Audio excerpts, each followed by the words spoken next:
جو متقی ہو، جو سچ بولتا ہو، جو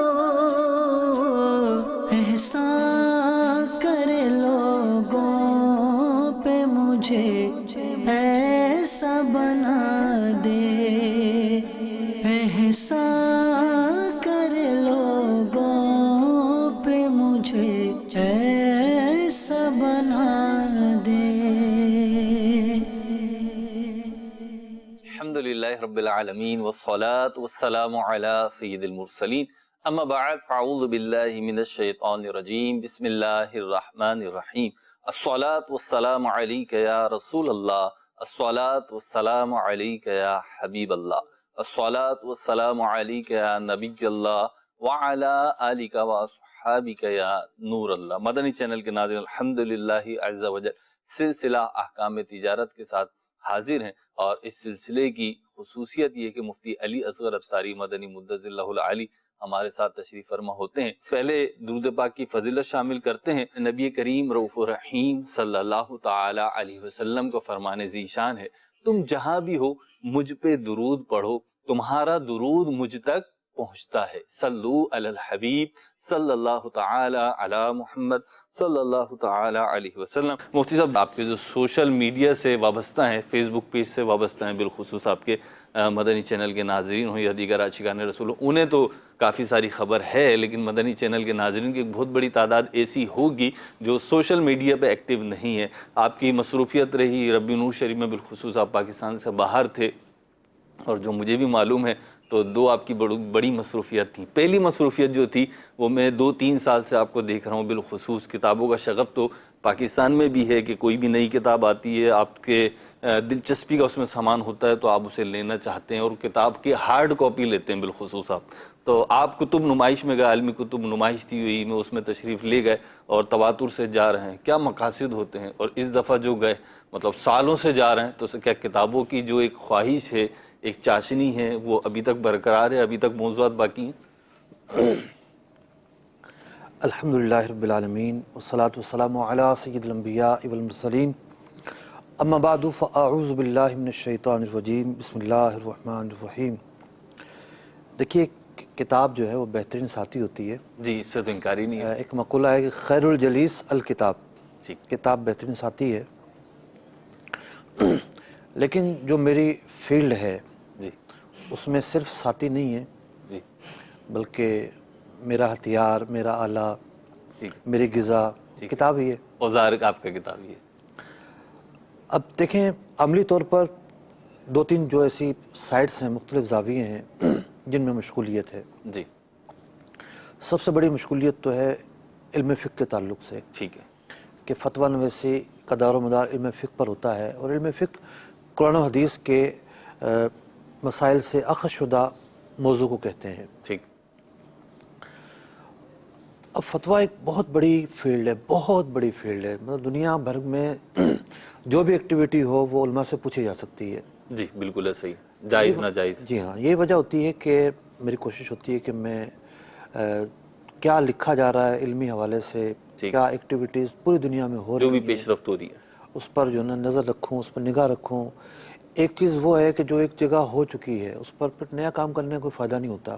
ٹھیک، ایک دور تھا ایسا، آج سے 100 سال پہلے تک ایسا دور تھا، یعنی جب میں کتابوں میں نکلتا ہوں تو بہت ساری باتیں سیکھنے کو ملتی ہیں۔ جی، مثال کے طور پر ایک ہی موضوع پر اور ایک ہی حجم کی اور ایک ہی سائز کی درجنوں کتابیں مل جاتی ہیں۔ ٹھیک ہے، آج سے 100 سال پہلے کے مصنفین کی، 200 سال پہلے کی، ٹھیک، مطلب وہ 13ویں صدی، 12ویں صدی، 11ویں صدی، پیچھے جاتے جائیں 7ویں صدی۔ اس کی وجہ یہ ہوتی ہے کہ مشرق اور مغرب کے درمیان فاصلے بہت زیادہ تھے، ٹھیک ہے، اور کسی ایک موضوع پر دنیا میں کوئی ایک عالم مصر میں کام کرتا ہے تو اسی موضوع پر مراکش میں کام ہو رہا ہوتا تھا، ٹھیک ہے، اسی موضوع پر جو ہے وہ ترکی میں کام ہو رہا ہوتا تھا، اسی موضوع پر پاکستان، ہندوستان میں کام ہو رہا ہوتا تھا۔ تو یہ ایک فطری وجوہات تھیں، ایسا ہونا کوئی عجب بات نہیں تھی۔ ٹھیک ہے، بلائنڈ تھے ایک دوسرے کے کام سے۔ جی ہاں، بلائنڈ تھے۔ ٹھیک، اب معاملہ یہ ہے کہ ذرائع آمد و رفت آسان ہو چکے ہیں۔ صحیح ہے، اب جس نمائش میں میں جاتا ہوں تو وہاں کوئی 2000 کے قریب دینی مکتبے آتے ہیں، اور ہر ایک مکتبہ اپنی کتابیں چھاپتا ہے، یعنی کہ دوسرے کی رکھی ہو اس نے۔ جی، تو یوں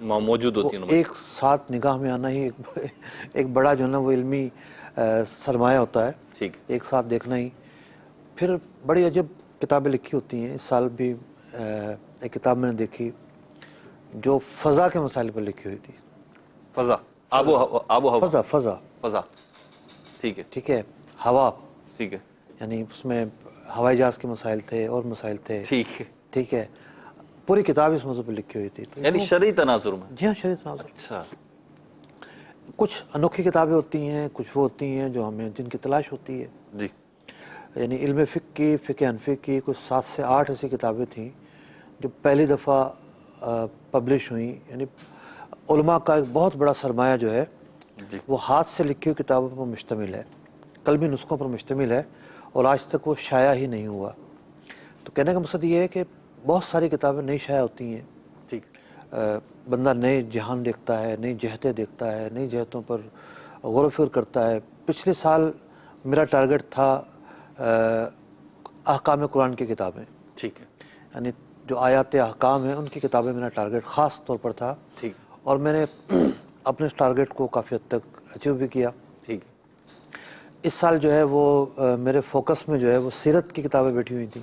ٹھیک ہے سیرت کے حوالے سے کوئی بھی ایسی کتاب جو میرے پاس نہیں تھی یا مجھے لگا کہ یہ کافی مفید میرے لیے ہوگی، ورنہ کتابیں تو مفید ہی ہوتی ہیں صحیح لیکن جہتیں ہوتی ہیں مختلف، ٹھیک ہے، اپنے دائرے کار ہوتے ہیں۔ تو ایسی کتابیں بھی میسر آئیں، الحمدللہ لیں بھی میں نے۔ ٹھیک تو یوں یہ ایک مطالعاتی دورہ تھا۔ ٹھیک ہے، مطالعاتی دورہ تھا، ایک ایجوکیشنل وزٹ تھا۔ مجھ سے اب ایک مختصر سا جواب میں چاہوں گا آپ سے، کیونکہ ایک یہ گفتگو چل رہی ہے کافی عرصے سے کہ جی یہ الیکٹرانک ڈیوائسز کا دور ہے، اور اب جو چیزیں ہیں وہ سافٹ ورژن پہ جا رہی ہیں، جیسے کہ کتابیں بھی سافٹ کاپیز میں آ رہی ہیں، سافٹ ورژن پہ جا رہی ہیں، PDF وغیرہ فارمیٹ پہ آ رہی ہیں، دیگر فارمیٹس پہ آ رہی ہیں۔ تو جو ہارڈ کاپی ہے یہ اپنی اہمیت، افادیت کھوتی جا رہی ہے، اور اس سے انکار بھی نہیں ہے کہ اس وقت پبلیشرز کو اگر ہم دیکھیں، جو پبلیشر پہلے ایک کتاب کو 10,000 5,000 یا 1,000 چھاپتے تھے، اب وہ سینکڑوں میں آ گئے، 300 400 500 چھاپ رہے ہیں۔ تو ہارڈ کاپی کی تو اہمیت ہی ختم ہو رہی ہے۔ پھر آپ ہارڈ کاپی لے رہے ہیں، پھر نمائش لگ رہی ہے، تو صرف آپ تو نہیں لے رہے، ظاہر سی بات ہے دنیا بھر سے لوگ آ رہے ہیں۔ تو یہ کیا اس کی سائیکی کیا ہے؟ دیکھیے سائیکی نہیں، فطرت ہے، فطرت ہے۔ جب ہارڈ کاپی نہیں چھپے گی تو اس کی اپنا سافٹ کاپی کیسے بنے گی؟ ہارڈ کاپی چھپے گی تو سافٹ بنے گی نا۔ اچھا، اس طرح کے پلیٹ فارم بھی ہمارے وجود میں آ چکے ہیں کہ جو سافٹ کاپی بھی فروخت کرتے ہیں۔ بہت سارے ایسے پلیٹ فارم ہیں، بہت سارے ایسے آن لائن جو ہے نا فورمز ہیں، سافٹ کاپی بھی فروخت ہوتی ہے۔ بعض کتابیں چھپتی نہیں ہیں، سافٹ کاپی ہی چلتی ہیں۔ لیکن دینی فیلڈ کے اندر ایسا نہیں ہوتا یہ کسی نے ایک آدھ کتاب پڑھنی ہو، 2-4 کتاب پڑھنی ہو تو چلتا ہے۔ لیکن اگر میں کتاب پڑھتا ہوں تو میں 10 سال بعد بھی یہ چاہوں گا کہ وہ بات جو اس کتاب میں پڑھی تھی میں فوراً سے نکال لوں۔ میرے پاس اتنا ٹائم نہیں ہے۔ اگر وہ کتاب میرے پاس ہارڈ کاپی نہ ہو اور سافٹ میں موجود ہو، پہلے تو میں سوچوں گا وہ کہاں موجود ہے، اس کا ڈھونڈنا ہی میرے لیے مطلب کہ عذاب ہوگا اور آزمائش ہوگی۔ کہاں موجود ہے، کہاں ڈھونڈوں، نام سے ڈھونڈ لوں گا، مصنف سے ڈھونڈ لوں گا، مل جائے گی۔ اب وہ ہارڈ کاپی میں پڑھا ہوا مواد مستحضر رہتا ذہن میں کہ جناب درمیانی کتاب میں پڑھا تھا، شروع میں پڑھا تھا، پھر بعض اوقات بندہ جو ہے نا اس پر لکھ دیتا ہے اپنی سہولت کے مطابق۔ اگرچہ کہ سافٹ کاپی میں بھی لکھنا تو آسان ہے، ممکن ہے، لیکن وہ مزہ نہیں ہے۔ ٹھیک ہے، اس کی اپنی ایک لذت ہے۔ کتاب ایک ریکارڈ کا حصہ بھی ہوتی ہے۔ ٹھیک، آپ کو 10 سال بعد 20 سال بعد بھی اس سے ریفرنس کوڈ کرنا پڑتا ہے۔ پتہ چلا کہ جناب ہارڈ ڈسک اڑ گئی، جی وہ ڈیوائس ہی تبدیل ہو گئی، جی، اور اس طرح کی الیکٹرانک چیزوں میں پرابلمس آتی رہتی ہیں۔ کہنے کو تو بہت ساری کتابیں سافٹ کاپی میں موجود ہیں۔ ایک میں پاور ڈسک 1000 GB کی ہے، ایک 500 GB کی ہے، 250 GB کی ہے، 300 GB کی ہے، تقریباً 500 GB کی ہے، ٹھیک ہے، جن میں کتابیں ہیں، لیکن میں ان کو کبھی کبھار دیکھتا ہوں گا۔ ٹھیک ہے، ضرورتاً وہ بھی ضرورت نہیں۔ ٹھیک ہے، کتاب کی اپنی ایک لذت ہے، ہارڈ کاپی کی اپنی ایک لذت ہے، اور دعوت اسلامی دونوں شعبوں میں کام کر رہی ہے۔ ہارڈ کاپی بھی آپ کو فراہم کرتی ہے۔ عوامی نقطہ نظر سے بات کر رہا ہوں میں کہ عوام اہل سنت جو ہیں، عاشقان رسول جو ہیں، آپ کے لیے جو کتابیں مکتبۃ المدینہ پہ بہت بڑی ورائٹی ہے آپ کے حساب سے، تو آپ ہارڈ کاپی بھی حاصل کر سکتے ہیں، اور دعوت اسلامی کی ویب سائٹ سے آپ اس کی سافٹ کاپی PDF ورژن بھی ڈاؤن لوڈ کر سکتے ہیں۔ اپلیکیشن بھی آ گئی ہیں اینڈرائڈ وغیرہ کی، تو وہاں سے بھی آپ ای بک اسلامک ای بک کے نام سے دعوت اسلامی کی ایک اپلیکیشن ہے، وہاں سے آپ دعوت اسلامی نے جو کتابیں شائع کی ہیں یا المدینۃ العلمیہ نے جن پہ کام کیا ہے وہ ڈاؤن لوڈ کر سکتے ہیں۔ مفتی اب مختصر تذکرہ ایک اور بات کا ہونا ہے، اور میں سمجھتا ہوں کہ جو مدنی چینل کے ناظرین احکام تجارت دیکھنے والے ہیں، اگرچہ احکام تجارت تو تجارت سے ریلیٹڈ ہے، لیکن ظاہر سی بات ہے مدنی چینل ہے اور ایک عاشق رسول تو تاجر بھی ہوتا ہی ہے۔ مفتی آپ کی مدینہ شریف بھی حاضر ہوئی، کچھ اس کیفیت کو بھی اگر مختصر طور پر ہمارے مدنی چینل کے ناظرین کے ساتھ بھی شیئر کریں۔ مدینہ منورہ کی حاضری تو مسرت کی کیفیت ہوتی ہے، جی اس میں کوئی شک نہیں ہے۔ تقریباً 2.5 سال کے بعد میرا جانا ہوا حرمین طیبین میں، اور کوئی 2 دن ہم مکہ مکرمہ رکے اور 5 دن مدینہ منورہ۔ ٹھیک، طائف بھی جانا ہوا اس مرتبہ، جی کیونکہ اب طائف میں جو ہے نا وہ کوئی پابندیاں نظر نہیں آتی جانے کی، ٹھیک ہے، اور بسیں بھی باقاعدہ جاری ہوتی ہیں، اگر پابندی ہوتی تو بسیں نہ جاتی۔ طائف جانے کا خاص جو مقصد تھا، بڑا مقصد، وہ یہ تھا کہ میں میقات وہاں کے دیکھنا چاہتا تھا۔ طائف کی، جی ہاں، لوگ سوال کرتے ہیں کہ جی ہم احرام پہننا بھول گئے اور مکہ میں آ گئے، تو اب ان کا متبادل حل یہ ہوتا ہے کہ کسی میقات پر جایا جائے۔ ٹھیک ہے، اب وہ بندہ بھی نیا، میں نے بھی نہیں دیکھی ہو، تو اس کو کیا مشورہ دے گا بندہ؟ جی تو طائف کی میقات جو ہے، جی طائف میں ویسے تو ایک ہی میقات ہے، لیکن 2 مقامات پر میقات کی مساجد ہیں۔ اب یہ بھی ایک مقام حیرت ہے، 2 سال تک تو مجھے بھی نہیں پتا تھا کہ وہاں پر 2 مقامات پر میقات کی مساجد ہیں۔ ٹھیک، جیسے یہ میقات ہے، اب ایک روڈ اس کے سامنے نکل رہا ہے میلوں دور، ٹھیک ہے، تو وہ دوسرا روڈ ہے، صحیح، یعنی ایک الہدا مقام ہے، طائف کا سیاحتی مقام ہے۔ جی الہدا کے قریب جو ہے وہ میقات کی مواضعات پڑتی ہے، اسے وادی محرم کہتے ہیں۔ ٹھیک، وادی محرم پر ایک میقات پڑتی ہے، دوسری جو میقات ہے وہ سیل کبیر کہلاتی ہے۔ ٹھیک، اور میں تو وہاں دیکھ کر حیران ہو گیا، کم از کم کوئی 500-600 تو دکانیں ہوں گی وہاں پر احرام کی، اچھا اس میقات پہ، اتنے لوگوں کا وہاں سے گزر ہوتا ہے۔ صحیح، اچھا، ہم وادی محرم جب گئے تو ایک صاحب سے پوچھا آپ کہاں سے آئے ہیں؟ کہیں گے میں یمن سے آ رہا ہوں۔ میں نے کہا ہم تو سنتے تھے کہ یمن والے تو یہ لملم کے راستے آتے ہیں، جی تو کہیں گے نہیں ہم تو اسی راستے سے آتے ہیں۔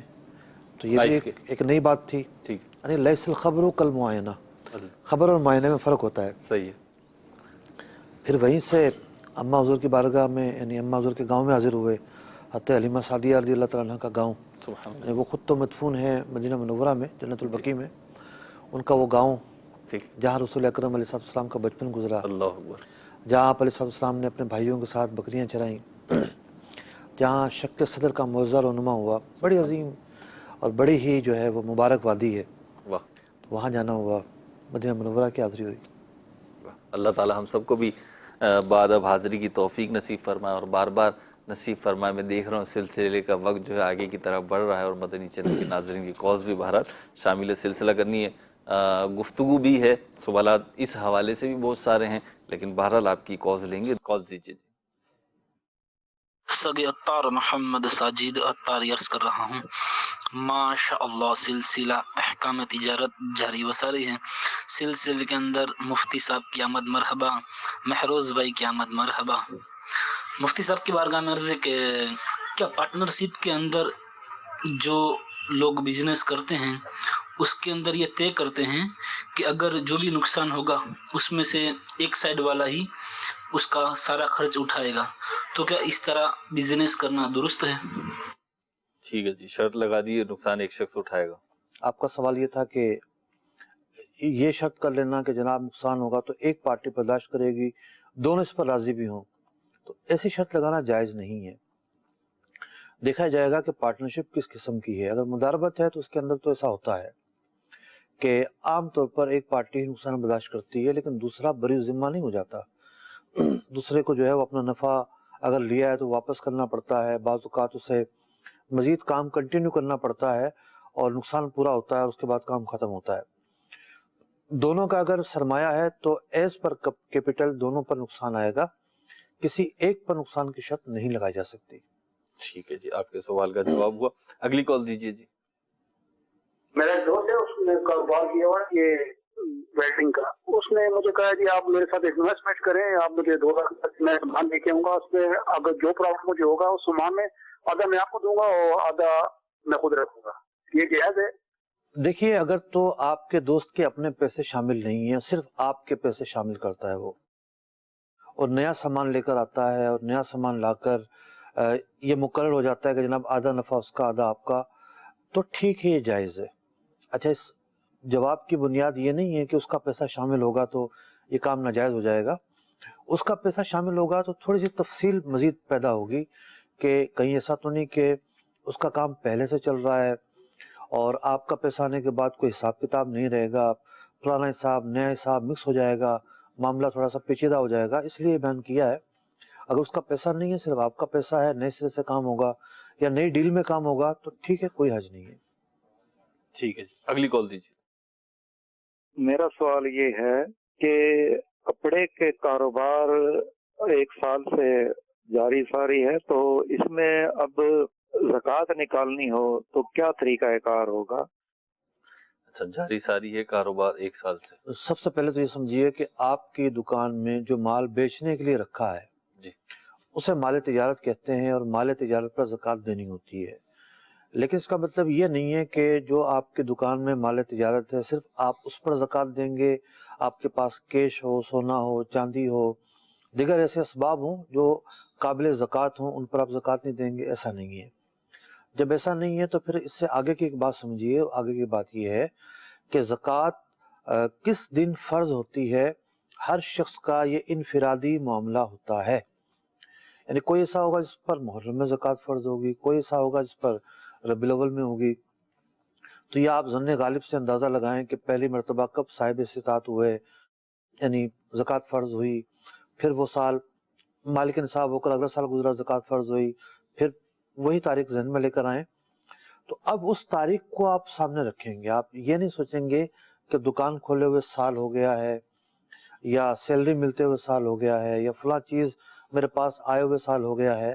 ممکن ہے کوئی چیز ایسی ہو کہ 1 ہفتہ پہلے آپ کے پاس آئی ہو لیکن اس پر بھی آپ کو زکوٰۃ دینی پڑے۔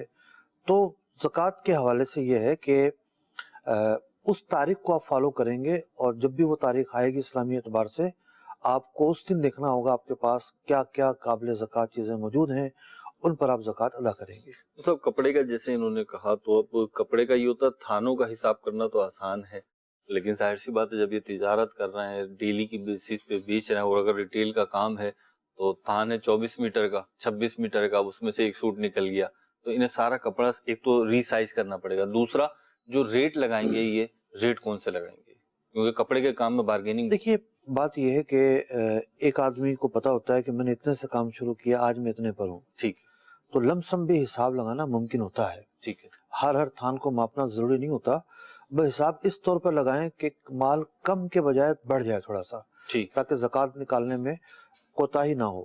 ٹھیک، تھوڑا سا زیادہ شمار کر لیں گے تو اس میں آسانی ٹھیک ہے۔ 5 لاکھ کا ڈالا تھا، اس وقت چلیں میکسیمم 7 لاکھ کا ہوگا، 7 لاکھ سے زیادہ نہیں ہو سکتا، کم کا ہو سکتا، یوں حساب کر لیں۔ جی ہاں۔ ٹھیک، دوسرا یہ ہوتا ہے کہ اگر تو رسیدیں ان کے پاس موجود ہیں جو مال انہوں نے خریدا تھا، جی، تو حساب کرنا آسان ہوتا ہے۔ صحیح، بھئی دیکھیں 2 ہی کام ہوتے ہیں دکان کے اندر، خریدنا اور بیچنا۔ جی، تو بعض لوگ بڑے مینٹین رکھتے ہیں اپنے آپ کو، اپنا حساب کتاب مینٹین رکھتے ہیں، ان کو پتا ہوتا ہے ہم نے مال اتنا خریدا ہے، ٹھیک، تب بھی حساب کرنا آسان ہوتا ہے۔ دوسری چیز یہ ہے کہ کپڑے کا معاملہ ایک ایسا ہے کہ جس میں روزانہ فیشن تبدیل ہوتے ہیں، ڈیزائن تبدیل ہوتے ہیں، لوگوں کی ترجیحات تبدیل ہوتی ہیں۔ بالکل ایسا، ممکن ہے کپڑا انہوں نے خریدا ہو بڑا مہنگا، آج وہ بک رہا ہے سستا، جی، تو کرنٹ ویلیو دیکھی جاتی ہے، اس مال کی کرنٹ ویلیو کیا ہے، ٹھیک، جو کرنٹ ویلیو ہوگی اس کے اعتبار سے یہ زکوٰۃ ادا کریں گے، یعنی جس دن زکوٰۃ فرض ہو رہی ہے اس کی کرنٹ ویلیو۔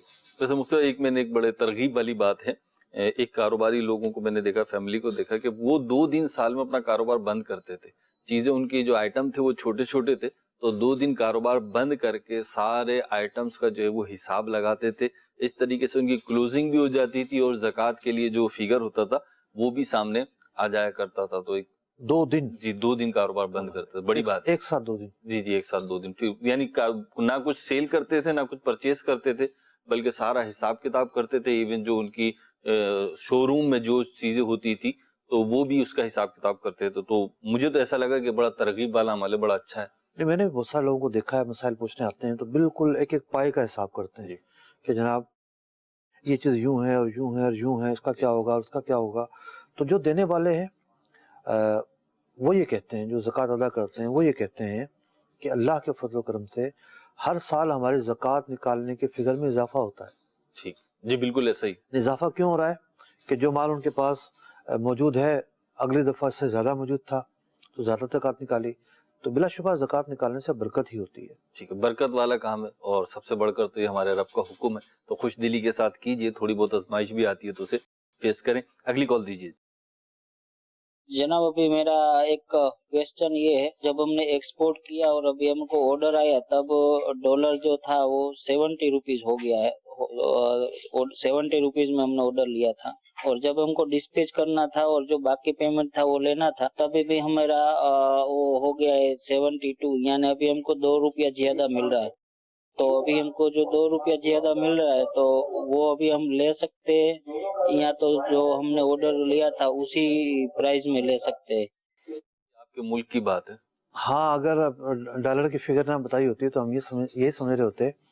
آپ پاکستان سے کال کر رہے ہیں، جی پاکستان میں بھی ایسے مبارک لمحات آئیں کہ ڈالر 70 روپے کا ہو جائے۔ استاد میرا گمان ایسا گیا، مدنی چینل کے ناظرین کے ساتھ بھی شیئر کرنے میں کوئی حرج نہیں ہے، کوئی 3 4 5 سال پہلے کی جو ڈالر کے ریٹ تھے شاید یہ جب کا سوال اب کر رہے ہیں۔ نہیں، کوئی 2012 تک شاید یہ ریٹ تھا ہمارے یہاں۔ اچھا، تو یہ ایسا لگ رہا ہے کہ ہند سے ہیں۔ تو دیکھیے، آپ نے تو جو چیز بیچی ہے یا جو چیز خریدی ہے وہ ڈالروں میں خریدی ہے، آپ کو ڈالر ملیں گے، ڈالر آپ کو ملیں گے، ڈالر کے مقابل میں جو آپ کے ملک کی کرنسی ہے اس میں فرق آ گیا ہے اور اس کی وجہ سے زیادہ پیسے مل رہے ہیں، تو کوئی حرج نہیں ہے، اس میں سوچنے کی کوئی بات نہیں ہے۔ ہاں، بینکوں کے ساتھ معاملہ نہ کریں، بعض اوقات بینکیں جو ہیں وہ ڈالر بک کرتی ہیں اور ڈالر کی پیمنٹ پر نیگوسیشن ہوتی ہے تو وہاں سود کے مسائل پیدا ہو جاتے ہیں۔ بہت سارے لوگ ایلسیاں فروخت کرتے ہیں، وہ بھی سودی معاملہ ہے۔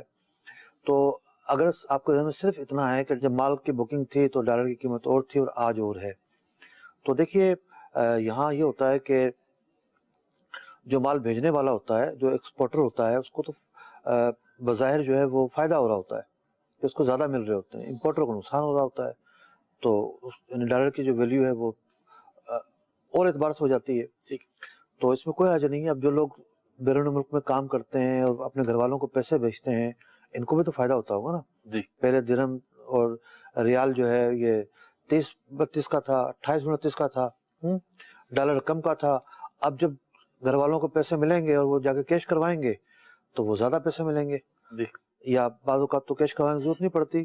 جن ذرائع سے پیسے آتے ہیں، جو قانونی ذرائع ہیں، وہاں غیر ملکی کرنسی نہیں ملتی، وہاں کرنٹ جو اس دن جو ریٹ ہوتا ہے اس کے حساب سے پاکستانی روپیز مل جاتے ہیں۔ جی، تو فائدہ تو ان کو بھی ہو رہا ہے، تو وہ یہ سوچ کے تھوڑی واپس کریں گے کہ جی یہ تو اب پیسے میں زیادہ کیوں مل رہے ہیں۔ ٹھیک ہے، اس میں کوئی شرن حرج نہیں ہے، شرن حرج درست ہے معاملہ۔ ٹھیک ہے جی، اگلی کال دیجیے۔ رانا مزمل بلوال سے بات کر رہا ہوں جی۔ مزمل، یہ نا عمرے کا کام کرتے ہیں کئی لوگ، یہ ٹریول ایجنسی ہوتی ہے، تو حضور اس میں کئی اپنے سب ایجنٹ انہوں نے چھوڑے ہوتے ہیں کہ کالونیوں میں، شہروں میں، گاؤں میں، کہ آپ میرے پاس اتنے بندے عمرے کے لے کے آؤ گے، آپ کو میں فی بندہ 2000 3000 5000 پہ دوں گا۔ تو ان کا یہ ایسے ان بندوں کو کہنا اور ان بندوں کا کسٹمر لے کے آنا اور کمیشن لینا، یہ جائز ہے یا ناجائز ہے؟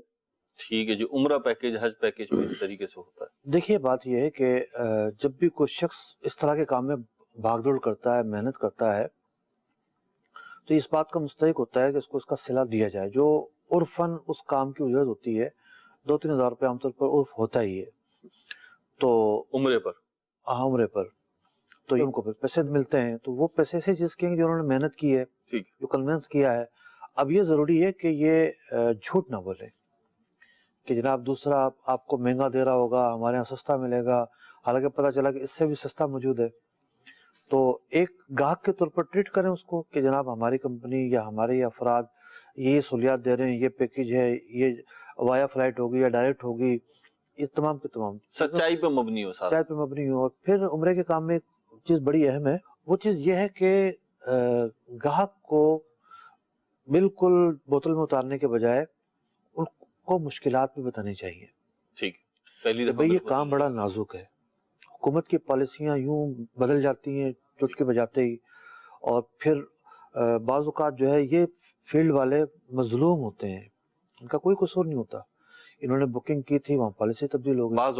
بعض اوقات ہوتا ہے کہ لوگوں نے پیکج اناؤنس کر رکھے تھے سابقہ سال کو دیکھتے ہوئے، اور وہ پیکج کوئی 70-80 ہزار روپے میں بنتا ہے، زیادہ 90 ہزار میں بن رہا ہوگا، اچانک نئی پالیسی آ گئی، نئی پالیسی میں وہی پیکج جو ہے وہ 1,20,000 30,000 پر پہنچ گیا۔